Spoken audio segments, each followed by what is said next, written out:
In the last episode, I covered the command from God to King Saul to annihilate the entire civilization of the Amalekites.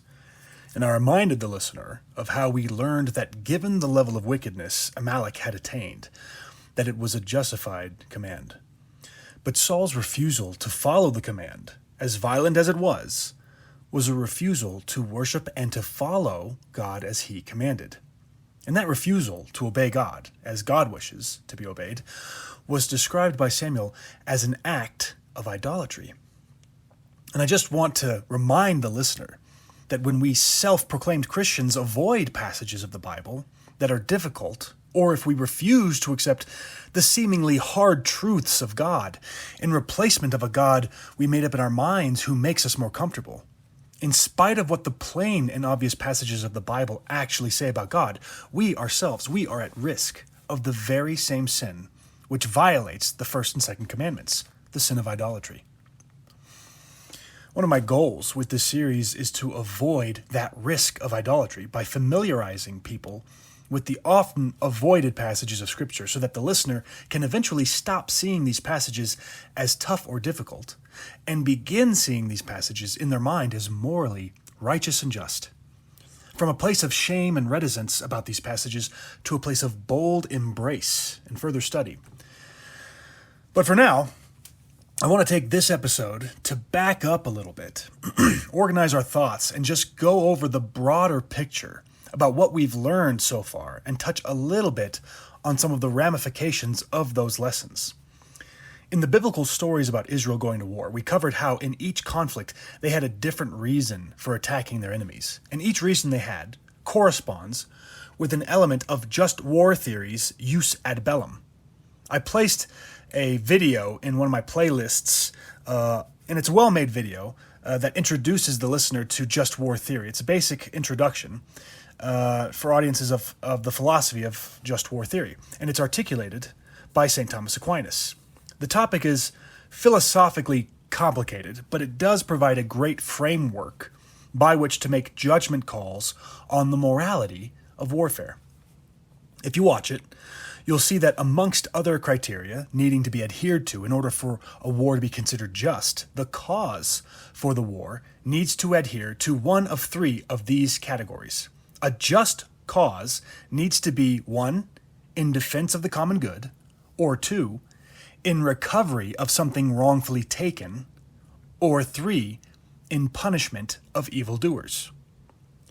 Now, I'm only going over Aquinas' early articulations of these just war principles, which are a little more simple than criteria that has been developed since then, but the roots of these principles is still incorporated in clauses of ruling organizations the world over. For example, Principle 3, the punishment of evildoers, may not be worded in the same way according to just war theorists of today, but rather is worded as being in defense of basic human rights, or to stop those perpetrators of actions that, quote, shock the conscience.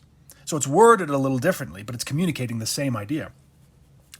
And that quote specifically, by the way, the, quote, shock to the conscience, is called the Martin's Clause, because it was the wording that was part of the development of some of those ruling organizational documents I just referenced. For example, this kind of verbiage can be found in ruling charters and documents of places like the International Court of Justice, in The Hague, or even in the Geneva Conventions. But again, these topics are debated by political theorists and philosophers all the time about what exactly qualifies as an evil that deserves punishment. And in Israel's case, I think a very good case can be made on behalf of the justness for the wars that Israel was involved in. At least according to just war theory, Israel's attack on the Canaanites would qualify as just under the third criteria, war that was punishment of evildoers, and specifically for Canaan's evil acts of murdering their own babies by sacrificing them on altars of fire. I don't know how any decent person could disagree with the Bible that these Canaanite acts are anything other than shocks to the conscience.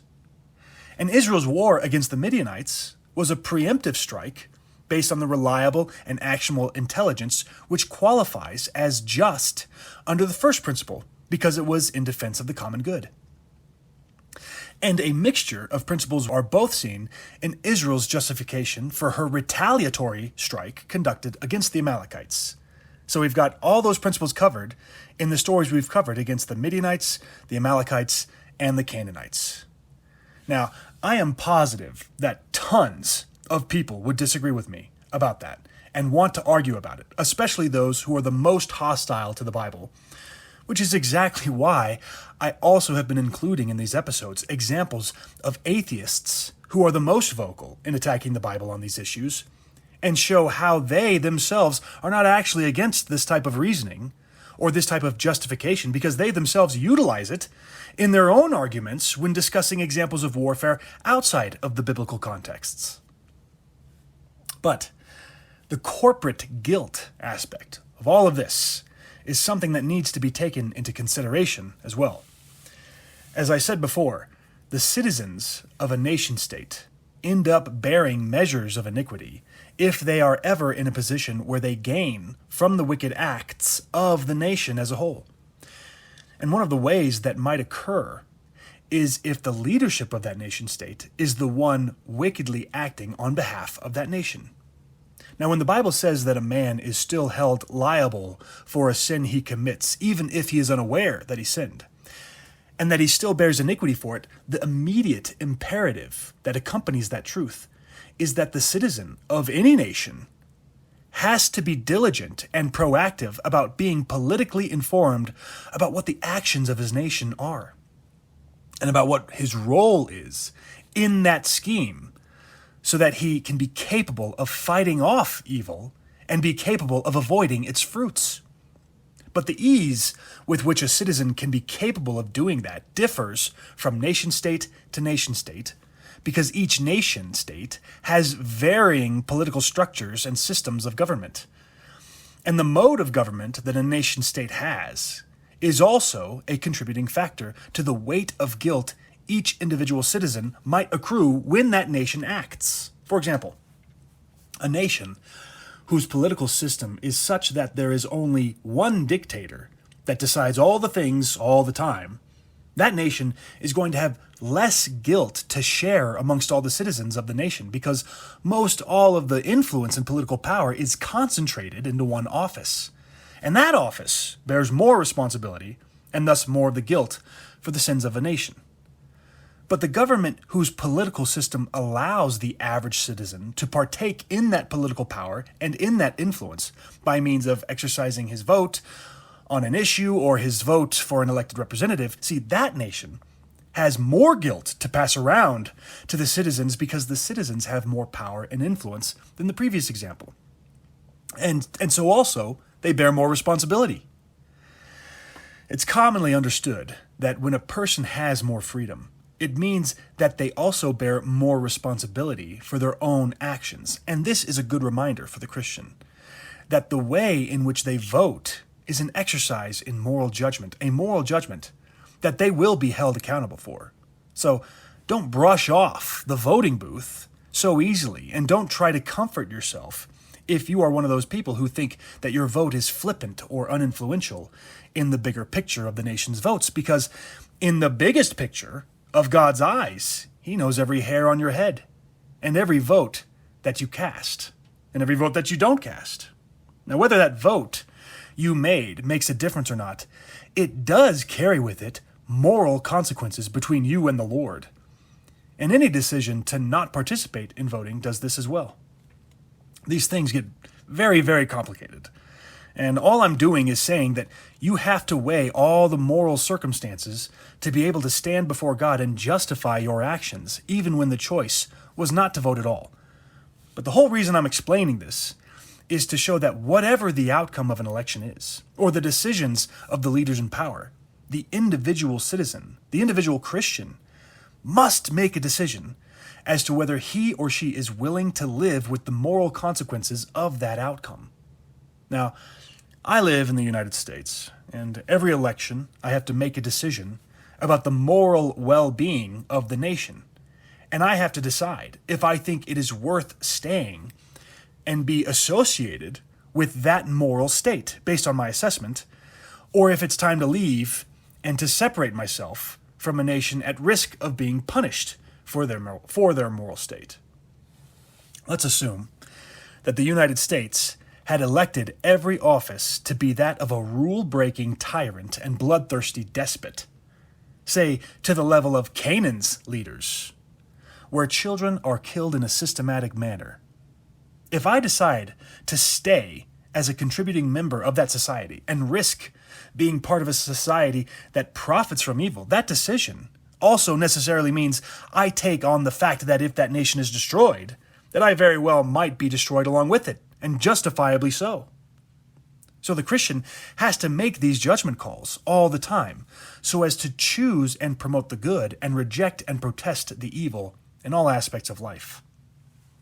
This kind of conversation reminds me of an interview years ago that Katie Couric had with then vice presidential candidate Sarah Palin on CBS, where Katie Couric asked Palin an extremely loaded question with all manner of false assumptions in it. And though Palin didn't see what was going on, I remember hearing it when it was asked and shaking my head at the question.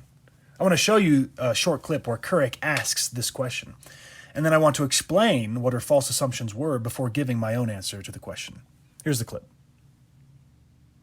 And we need allies, and we need this nation-building effort, and we need to forge new alliances, and that is what a new election will provide opportunity to do. What happens if the goal of democracy, Governor Palin, doesn't produce the desired outcome? For example, in Gaza, the U.S. pushed hard for elections, and Hamas won. Yeah. When the goal of democracy, that's what she said, the goal of democracy, that is, giving voting power to all citizens in a nation, what happens, Katie Couric asks, when doing that doesn't produce the desired outcome? Now, what is Couric implying here? The goal of democracy was never desiring to produce outcomes that the USA wanted or that Katie Couric wanted. No, the goal of democracy, whether you agree with it or not, was always to produce a government that best represents the will of the people, that best produces a governmental leadership that most efficiently manifests the will of the people. Whether it actually manifests that or not can be debated, but that certainly is at least the goal of democracy. And when Katie Couric says that Gaza used their democratic elections process only to produce a government that is run by Hamas, Hamas being an Islamic organization that was listed on the U.S. State Department's foreign terrorist list, when she says that, she implies that democracy didn't work in that region. No, Katie. Assuming the democratic voting process wasn't corrupted by any scam and votes were honestly counted, Gaza is an example where not only did democracy work, but it worked unsurprisingly well. Because though you may not like that Hamas won the elections, Hamas ended up being the best and most efficient representation of the will of the people. And as long as that is accomplished, then the goal of democracy is accomplished as well.